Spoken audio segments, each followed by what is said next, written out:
সংসদ চলাকালীন সময়ে মাঝে মাঝে আমরা লক্ষ্য করি কোনো জায়গায় 4-5 জন মিলে আরেকটা মিটিংয়ের মতো চলতেছে।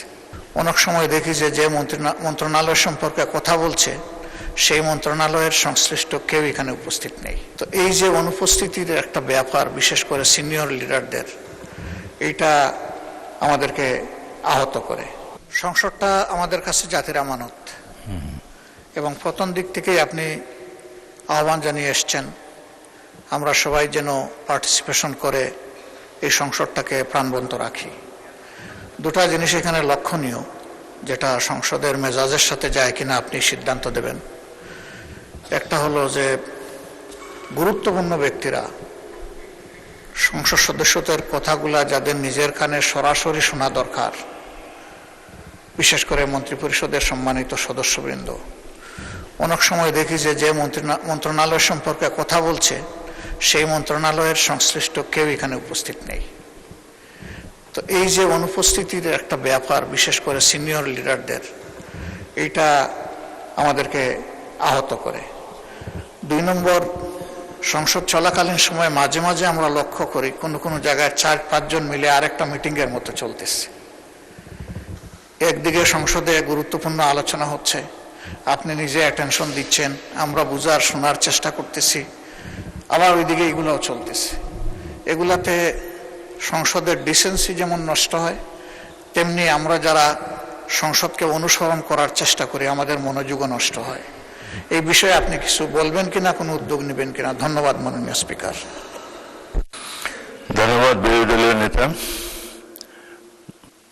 তার উত্থাপিত প্রথম প্রশ্নটি অত্যন্ত গুরুত্বপূর্ণ। বাজেট অধিবেশন চলছে, গুরুত্বপূর্ণ মন্ত্রী, বিশেষ করে যাদের সম্পর্কে এলাকার দাবি দাওয়া নিয়ে মাননীয় সদস্যগণ বক্তব্য রাখেন, যেমন হাসপাতালের কারণে, হাসপাতালের অব্যবস্থার কারণে স্বাস্থ্যমন্ত্রীকে তারা অনেক কিছু বলেন, আইন শৃঙ্খলা প্রশ্নে স্বরাষ্ট্রমন্ত্রীকেও কিছু বলেন, এবং এলজিআরডি মন্ত্রী অবশ্যই এখানে থাকেন, তার ব্যাপারে সবসময় তারা দেয়।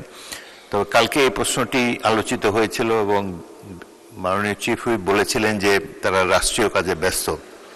তো যাই হোক, আমি আবারও আজকে তাগিদ দিলাম, কোনো রাষ্ট্রীয় কাজ সংসদ অধিবেশনের চাইতে বেশি গুরুত্বপূর্ণ নয়। সকল রাষ্ট্রীয় কর্মকাণ্ডের মধ্যে সংসদ অধিবেশন সবচাইতে বেশি গুরুত্ব পায়, and it takes precedence over any other business of the state. সুতরাং আপনি মাননীয় মন্ত্রীদেরকে বলবেন তারা যেন সংসদে যথাসময়ে আসেন, সংসদ সদস্যদের যেসব বক্তব্যে তাদের মন্ত্রণালয় সম্পর্কিত কথা তারা বলেন সেগুলোর ব্যাপারে তারা অন্তত শুনবেন এবং যদি সম্ভব হয় তার প্রতিকার করার চেষ্টা করবেন।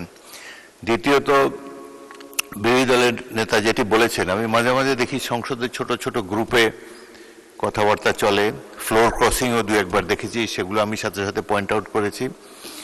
আপনারা সংসদের মধ্যে গ্রুপ আলোচনা করার চেষ্টা করবেন না এবং যত সম্ভব নিজের আসনে বসে সংসদ কার্যক্রমে অংশগ্রহণ করার, অন্তত ভালোভাবে শোনার চেষ্টা করবেন। এটাই আমরা আশা করি। সংসদের শৃঙ্খলা বজায় রাখার ক্ষেত্রে আপনাদের সকলের সহযোগিতা কামনা করি।